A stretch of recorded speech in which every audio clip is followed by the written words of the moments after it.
네, 이윤우 변호사의 시사법률입니다. 이 변호사님, 오늘은 뭐 어떤 얘기 가져오셨나요? 안녕하세요. 네. 최근 남양주시에서 네. 150cm의 대형견이 길을 가던 50대 여성을 물어 숨지게 한 사건이 발생하여서 논란이 네. 되고 있는데요. 오늘은 동물, 특히 개물림 사고에 대하여 법률적으로 검토해 볼까 합니다. 네. 이게 사람 개물림 사고가 많이 있나요? 어떤가요? 이 사실 건장한 성인들도 네. 길을 지나가다가 대형견들을 앞에서 마주치면 네. 긴장을 안 할 수가 없거든요. 네. 저 같은 경우는 굳이 대형견이 아니더라도 네. 조그만 개만 마주쳐도 늘 물릴까 긴장하곤 합니다. 네. 훈련이나 관리를 잘 받은 개도 있지만 네. 물 수도 있다는 불안감을 떨치기는 쉽지 않거든요. 네. 실제로 동물에게 물려 상해를 입는 경우는 일상생활에서도 쉽게 발생하고 있습니다. 네. 실제로 지난 2017년 9월 네. 가수 겸 배우로 굉장히 유명한 분이죠. 최시현 씨 반려견 네. 프렌치 불도그가 한식당을 운영하던 김모 씨를 엘리베이터에서 갑자기 물어 네. 김모 씨는 폐혈증으로 사망하였습니다.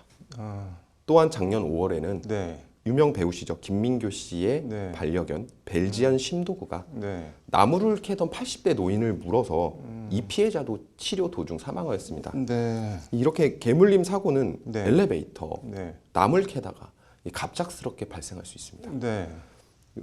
그리고 이제 소방청 통계에 따르면 네. 2016년부터 2018년까지 3년 동안 개물림 사고로 병원으로 이송된 환자의 수가 네.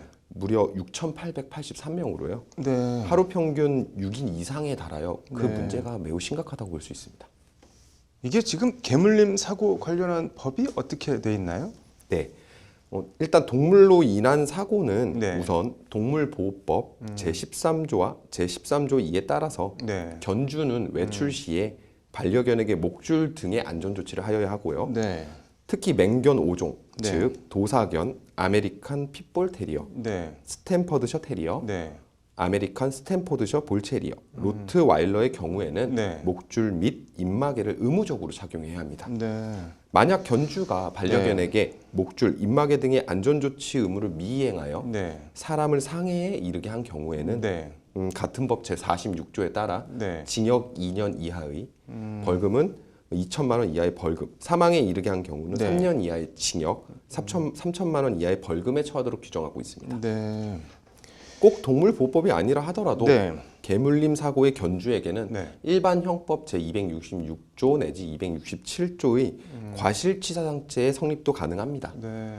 그리고 형사처벌 외에도 네. 민법 제759조에 따라서 동물의 점유자, 즉 견주에게 개물림 사고의 피해자에 대한 손해배상을 책임지을 수도 있습니다. 네. 이게 뭐 반려견은 그렇다고 치고 유기견 경우는 어떤가요? 네, 먼저 개념을 정리해 보면 네. 반려견이란 네. 가족처럼 사람과 더불어 살아가는 개를 의미하고요. 네. 유기견이란 네. 주인 없이 길거리를 떠도는 개를 일컫는 말입니다. 네. 사실 우리나라에서 키워지는 반려견의 상당수가 네. 유기견이 됩니다.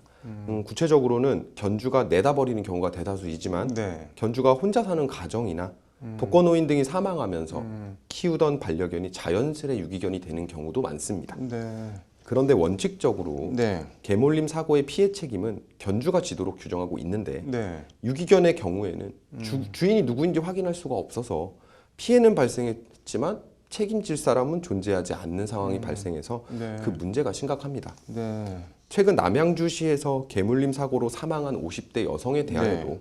유기견의 주인을 알 수가 없어서 현재 누구에게도 책임을 물을 수 없는 상황입니다. 이게 뭐 사람이 다치고 심지어 죽기까지 하는데 뭔가 대책 마련이 필요한 거 아닌가요? 네, 대책 마련이 네. 굉장히 필요한 사인데요. 네. 개물림 사고에 대해서 대책이라 한다면 네. 예방과 사고 후 피해 보상으로 나누어 볼 수 있습니다. 네. 우선 예방의 경우 네. 반려견들에게 철저한 관리가 필요하다고 생각됩니다. 네. 사실 현재 동물보호법상 네. 원령 2개월 이상의 반려견은 등록 대상 동물로 등록이 의무화되어 있고 네. 이를 어길 시 100만 원 이하의 과태료가 부과됩니다. 네. 하지만 이것만으로는 실효적으로 관리가 어려워서 네. 반려견 등의 견주에게 등록 및 관리에 대한 책임을 가중하는 입법을 하는 것이 필요하다고 생각됩니다. 네. 사고 후 피해 보상에 관하여는 네. 최근 맹견 소유자들은 개물림 사고 등 피해 보상을 위한 책임 보험을 의무 가입하도록 규정하고 있습니다. 네. 가입하지 않는 경우 과태료가 부과되도록 입법이 되었는데요. 네. 실제 보험에 가입한 견주는 30% 정도에 불과합니다. 네. 그리고 이 또한 아까 말씀드린 네. 5종의 맹견에 하나여 보험 가입을 의무화한 것일 뿐이라 네. 맹견이 아닌 개에 대해서는 적용조차 안 됩니다. 네. 실제로 남양주 사건의 개는 네. 풍산개와 사모예드의 잡종으로 맹견에 해당되지 않음에도 사람을 물어 사망케 한 사례이고요. 네. 따라서 맹견뿐만 아니라 네. 책임보험 대상 개를 확대하는 것이 하나의 방법이라고 생각합니다. 확대하는 기준은 네. 책임보험 대상 의무 가입 종을 늘리거나 네.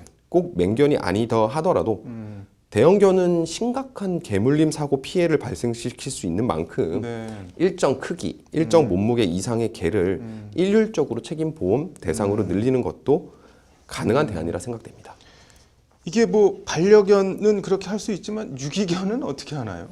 네, 이 모든 규정들이 네. 반려견을 중심으로 맞추어져 있어서 네. 정작 피해 보상을 전혀 받을 수 없어 문제가 굉장히 심각한 네. 유기견의 개물림 사고를 해결할 수는 없습니다.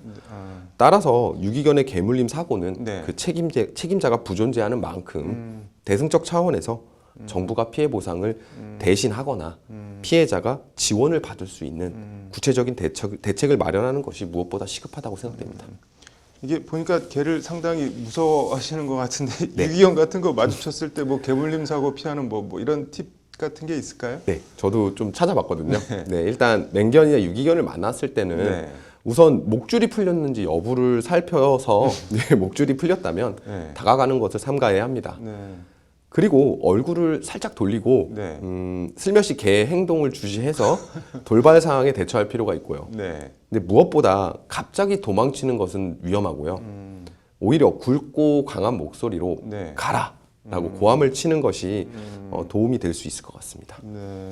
또는 가방이나 신발을 던져서 네. 개의 관심을 돌린 후 서둘러 현장을 벗어나는 것도 하나의 방법입니다. 그리고 이제 소방재난본부에 따르면 네. 유기견의 출몰 형태는 10건 중에 한 건이 네. 2마리 이상 떼를 지어 나타난다고 합니다. 네. 멀리서라도 떼를 지어 다니는 유기견을 목격하게 되면 일단 자리를 피하는 것을 추천드리겠습니다. 이게 일단 유기견의 경우에는 현재는 뭐 알아서 피하는 거 말고는 방법이 없어 보이네요. 네. 뭐 대책 마련이 필요할 것 같긴 한데 오늘 잘 들었습니다. 네, 감사합니다.